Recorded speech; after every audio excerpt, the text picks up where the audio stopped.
Okay, so the 2019 iPhone is coming out very, very soon. In fact, since we're already in July now, the 2019 iPhone, or should I say iPhones, will be out in just 2 months' time. So yeah, it's crazy how fast time flies. Can you believe that we're already in July? Yeah, we've seen more of 2019 than what's left of 2019. So here's an update with all the latest leaks and rumors regarding the 2019 as well as next year's 2020 iPhones. Quite a lot of cool stuff that I want to cover in this video that I haven't talked about in quite some time. Also, if you're new to the channel, do consider subscribing and tap the bell icon so that you get notified as soon as a brand new video comes out. Yeah, thanks for doing that. Thanks for tapping the bell. And now here's everything you need to know in terms of the 2019 and the 2020 iPhones. Okay, so in terms of the 2019 iPhones, personally, I gotta be honest, I'm not so excited. Like, we're getting the exact same design on the front as in 2018 with the iPhone XS and in 2017 with the iPhone X. Literally no changes on the front at all.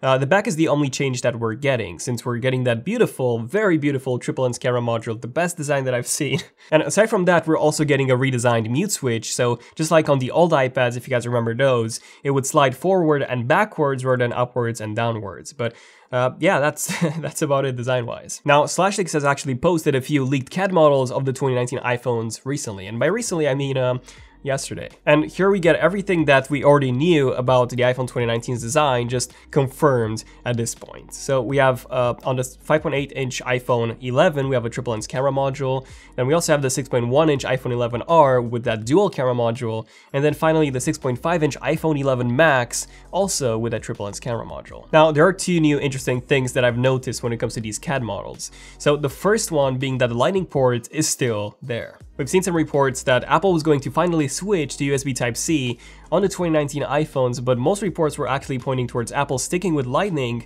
and instead including a fast charger inside the box alongside a USB Type-C to Lightning cable. And this is what these CAD models confirmed, at least the part where Apple is still sticking with Lightning in 2019. And I mean, I do get why they're doing this, aside from, you know, just profits, which is obviously the main reason.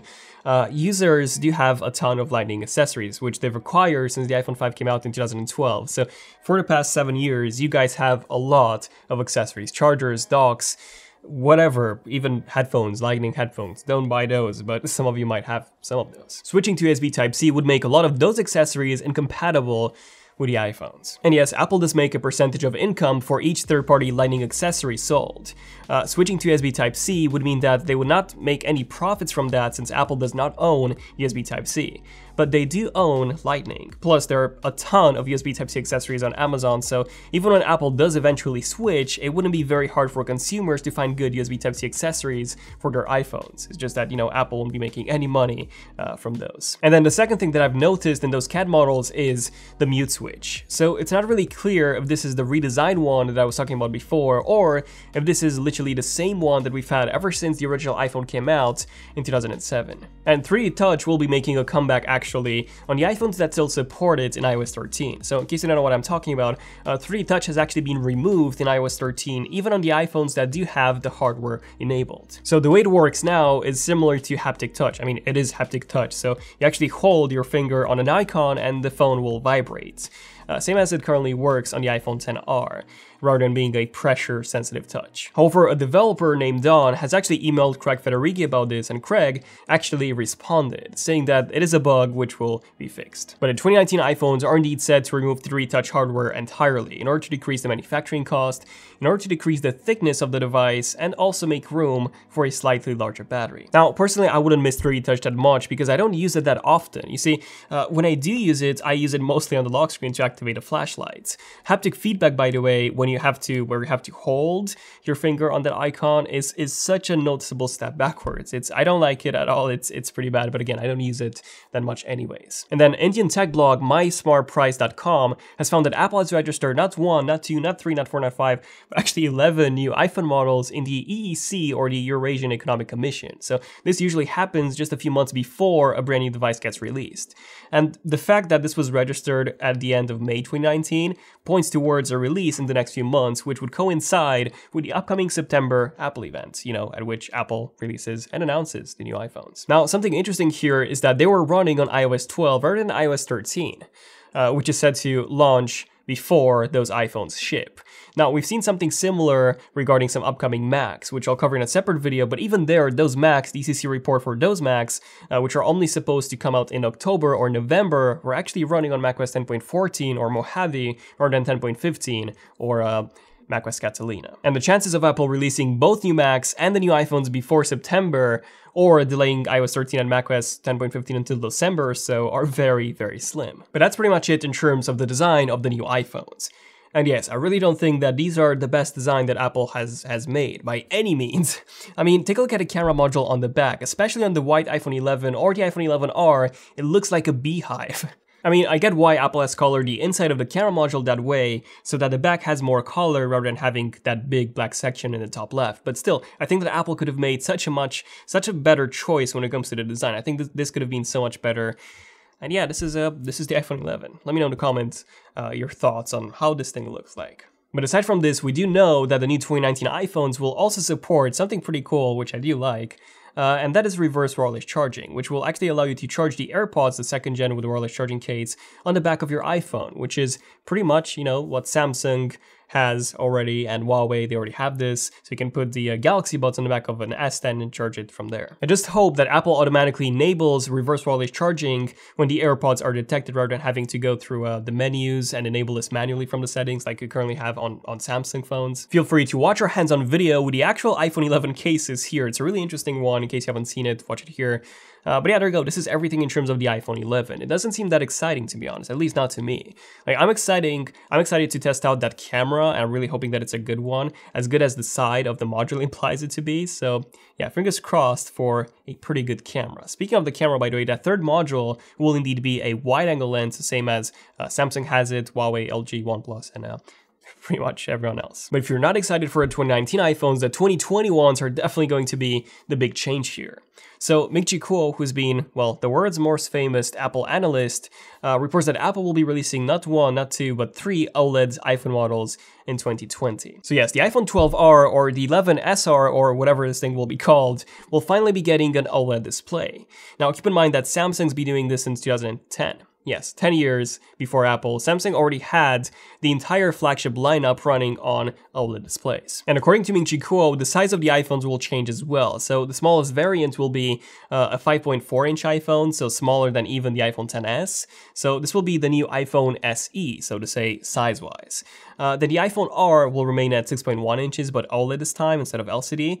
And then the iPhone Max will be getting a 6.7-inch display from 6.5 inches. Also, the 2020 iPhones will be the first ones to support 5G, and they will be using Qualcomm's 5G chips. Now, Apple is already working on their own 5G chips, but they won't be ready until 2022 or so, according to multiple inside sources as well as Ming-Chi Kuo himself. And the 2020 iPhones will finally update the front design that we've had ever since the 2017 iPhone 10. Both Oppo and Xiaomi have unveiled an in-display front-facing camera. Yes, a camera that can go underneath an OLED display panel, and this is a special type of OLED display, by the way, where the display can actually go transparent when needed. So it goes transparent where the camera, the front-facing camera module is, and whenever you want to take a selfie. Now, keep in mind that the quality isn't that great at the moment, but it will be improved, and this is something that Apple could in fact achieve in 2020. Now, obviously, the only problem for Apple is that they use Face ID on all of their newest iPhones and the iPads, which requires a lot of sensors to work, not just the front-facing camera like most other smartphones have. However, the good news is that Reuters reported earlier this year that Apple's Face ID manufacturer and supplier, AMS, has developed an in-display solution for Face ID where all the sensors could actually be positioned underneath the display panel, so all the sensors except for one of them, which is the front-facing camera. But you see, with Oppo's and Xiaomi's in-display camera tech, this can easily be solved, and Apple could essentially have all the front-facing, the Face ID tech, including the front-facing camera underneath the display, and therefore they could have a full-screen display panel with no notch, no Face ID, cutout or anything like that, just a full screen display with all the tech included underneath the panel itself. And then 18 News, another source with a pretty good track record, has reported that Samsung has provided samples to Apple of a foldable OLED display. We know that Apple is interested in manufacturing foldable iPhones in the future. In fact, they even have multiple patents on this. So this could be either Samsung trying to promote and sell their foldable display technology to Apple, or it could be that Apple is close to releasing a foldable iPhone in 2020 or so, and Apple actually requested those samples themselves. Regardless, a foldable iPhone is coming, and this is what I'm looking forward to the most.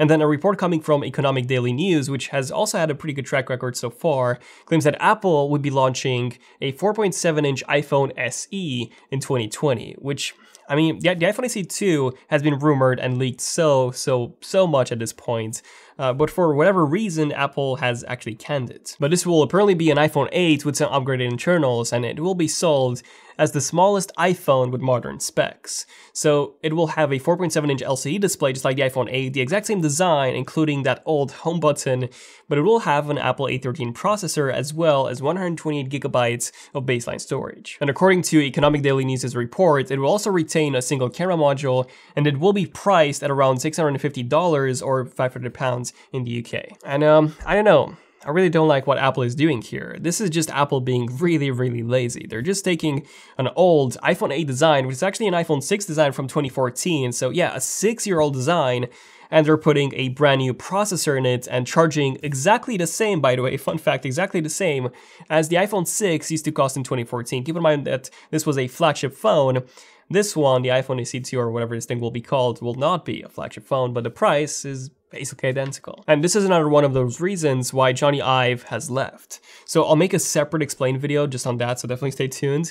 But Wall Street Journal has released this massive report where many people working at Apple and close to Tim Cook and Johnny Ive have allegedly been sources in that report. And they claimed that the reason why Johnny Ive left was that Apple wasn't changing. That Tim Cook didn't care at all about design or even knew about some of their products before they were released and unveiled at the event. So this could actually explain the odd pictures and videos that we've seen from the Mac Pro event where it appeared that Johnny Ive was explaining to Tim Cook how it worked and showing Tim the design for the first time. And considering the lazy design choices that Apple has made over the recent years, by re-releasing old design with better specs and, you know, taking ages to update the design, I definitely do believe that. So an iPhone 6 with an Apple A13 processor and a slightly better camera doesn't seem to be that much out of reach in 2020. Let me know in the comments what you guys think about everything that I've said and Apple's recent lack of design changes.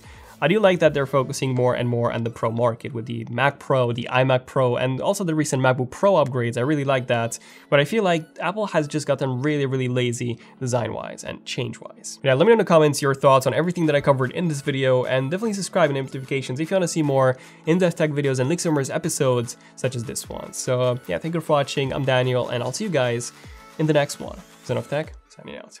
Cheers.